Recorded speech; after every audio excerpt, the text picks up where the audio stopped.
She will be speaking on the artificial artist, exposing the dangers behind generative AI. A story without a storyteller. A painting without a painter. Art without the artist. If you're anything like me, these statements probably sound ridiculous, even ludicrous to you. It sounds like something straight out of a science fiction film. But what if I told you that this was reality today? In a media-driven world, so many people want to create new content in an instant.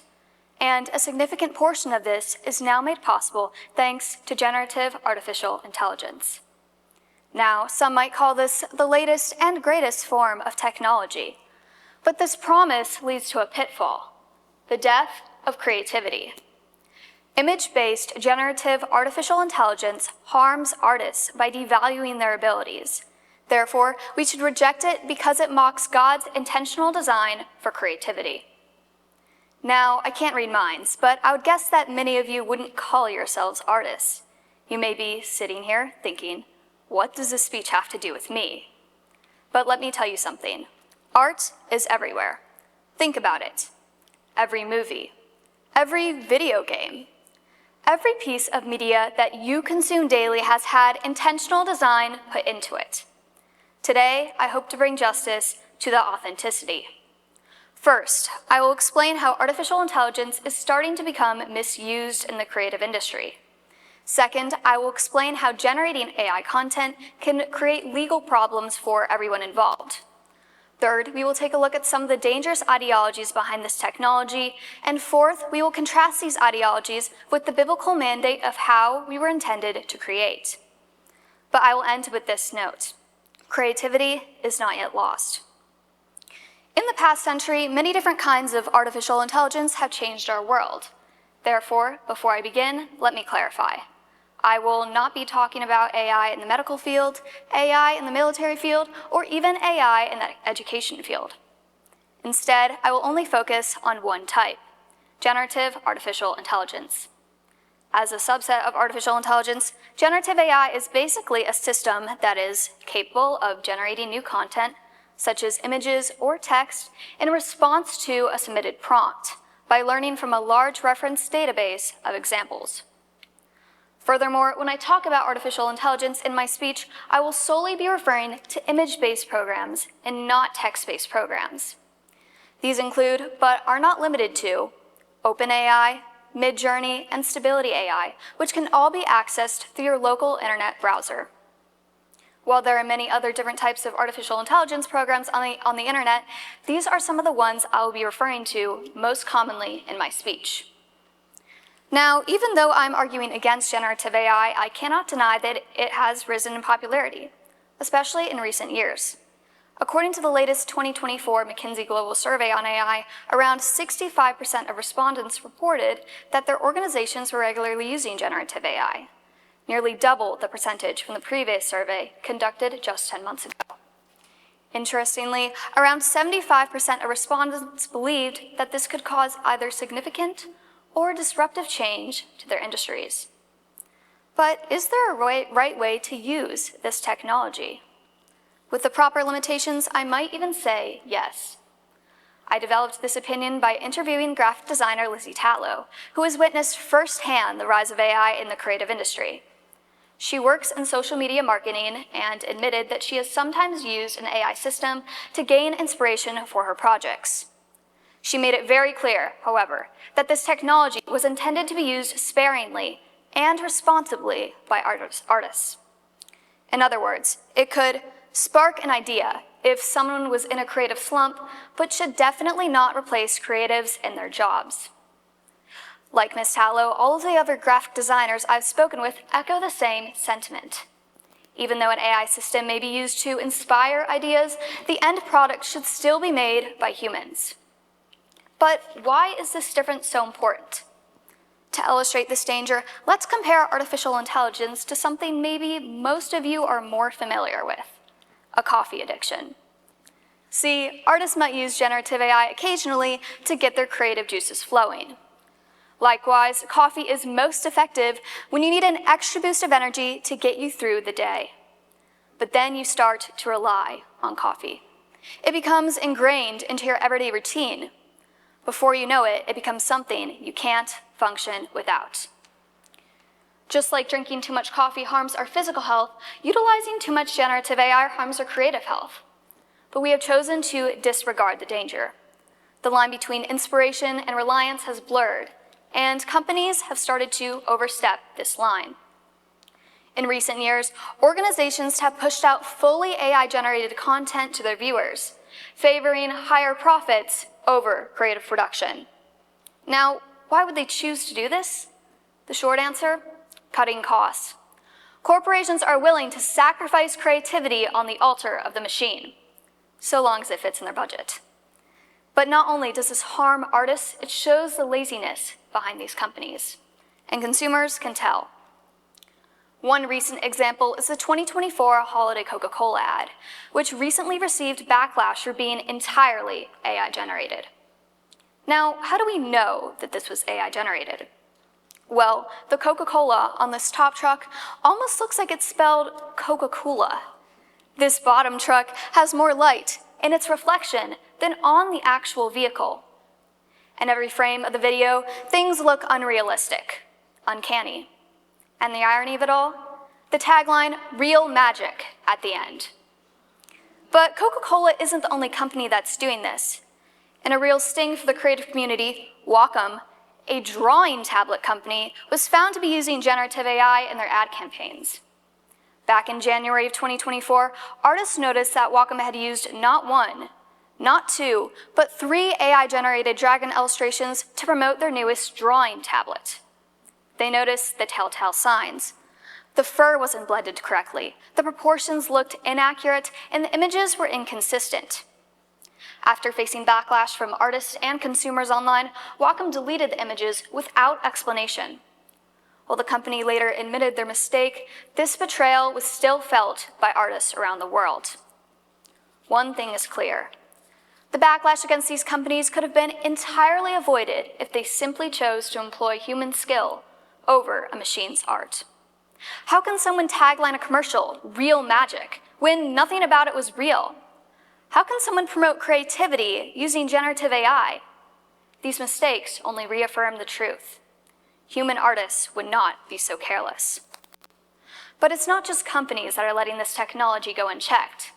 People all over the world are elevating machine-made art over human creativity. Perhaps the most surprising scandal occurred on October of 2022 at the Mauritshuis Museum in the Netherlands, involving the Girl with a Pearl Earring painting. When the painting was loaned out for a short time, leaving a gap in the gallery, artists were encouraged to compete to submit their own version of the piece.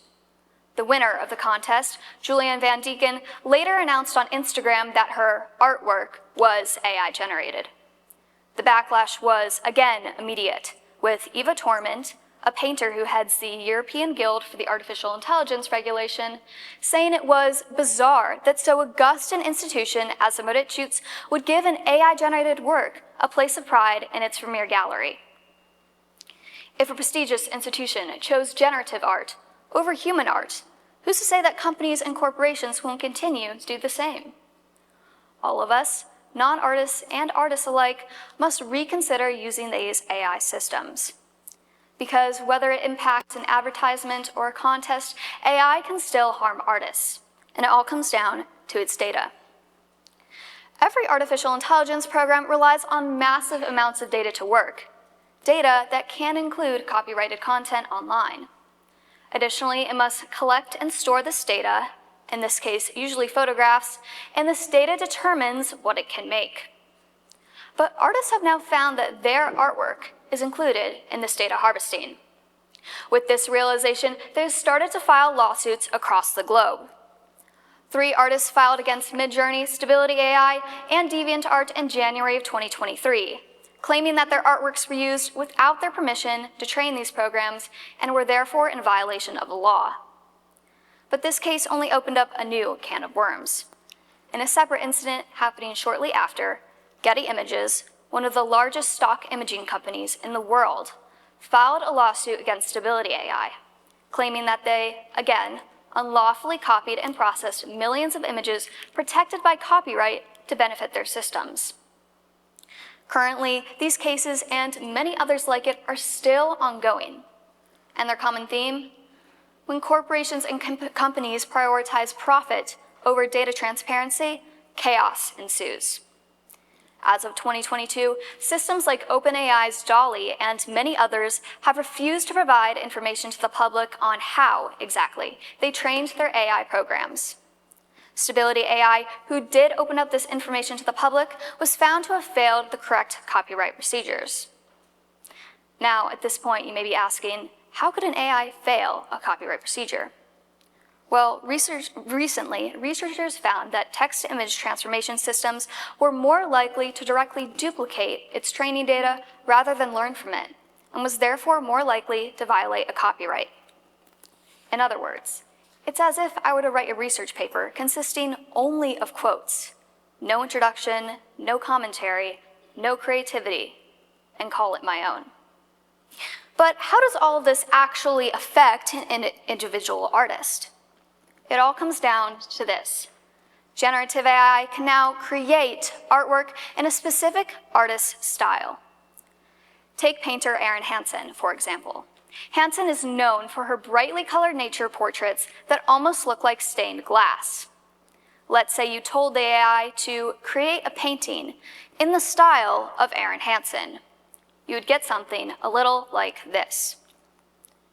Here's the problem. What artists have spent years of their life developing, their signature style, their entire career, all of that can now be replicated with just one click. With AI, you can take someone else's talent.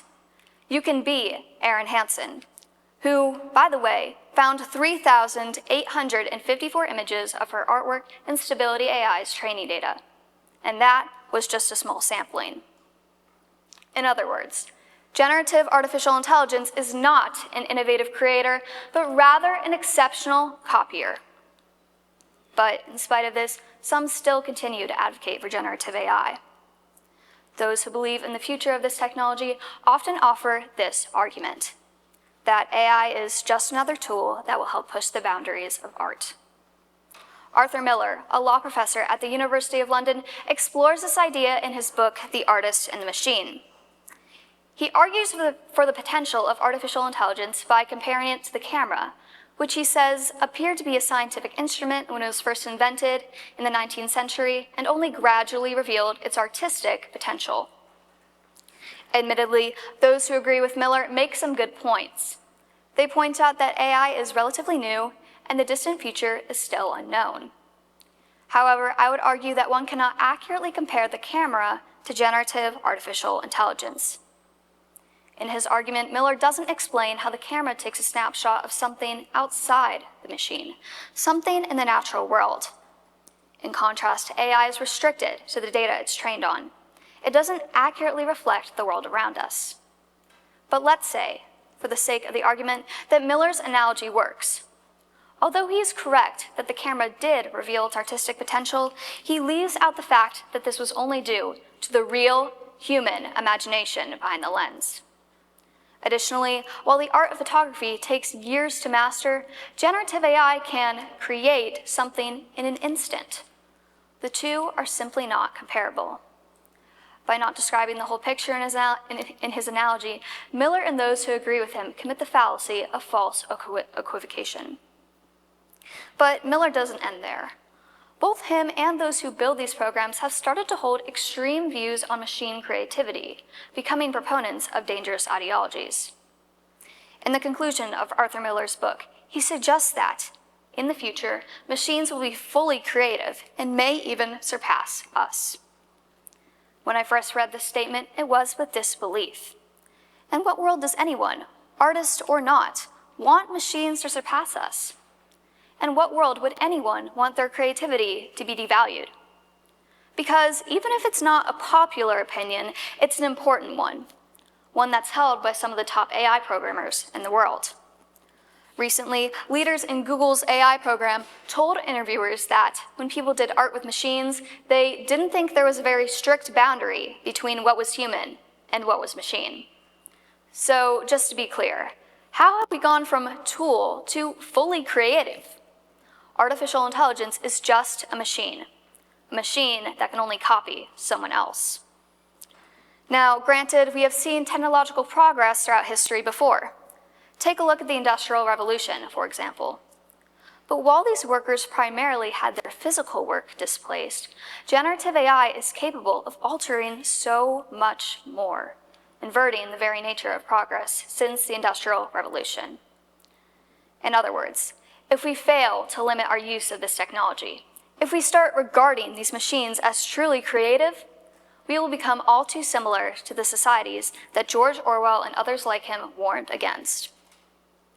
In the afterword of 1984, commentator Erich Fromm wrote that if men were to build machines which acted like men, it was bound to usher in a new era of dehumanization.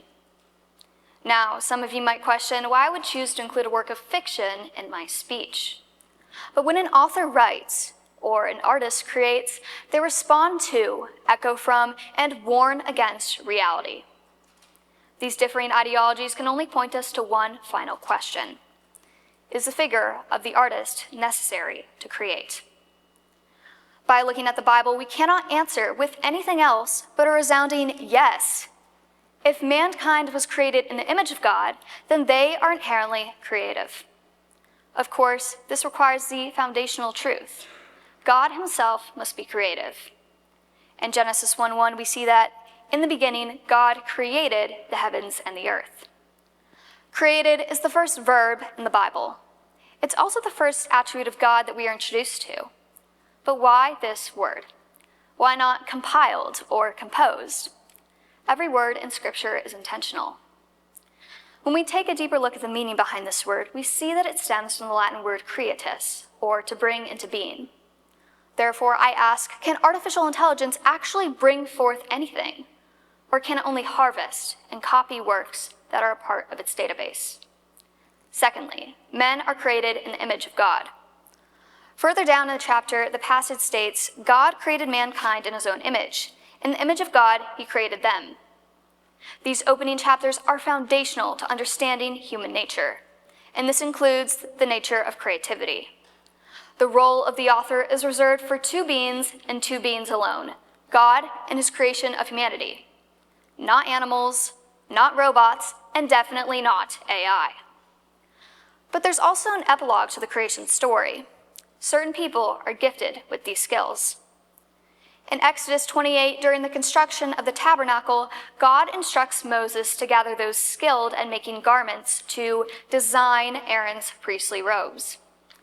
God goes on to explain that he has given those people a spirit of skill specifically for that purpose. This brings me to my third point. Although all of us have the ability to create, some people are given a greater desire to develop those passions. Speaking from personal experience, I know that these skills take rigorous hours of practice and patience to develop. Therefore, when we choose to use generative AI over human skill, we make a mockery of God's intention for creativity. Abu Murray put it this way in his book, Saving Truth. It's been said that art imitates life. The poetry is that only God explains how the human mind can be capable of artistry and science. So how can we remember our humanity?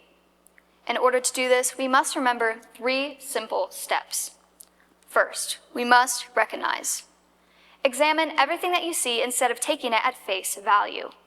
If you come across an image that looks unrealistic or uncanny, assume that it is generative AI and do not engage with it. This could be as simple as not liking a post to not watching a video. Second, we must react. Refrain from using generative AI programs, no matter how popular or cool they seem.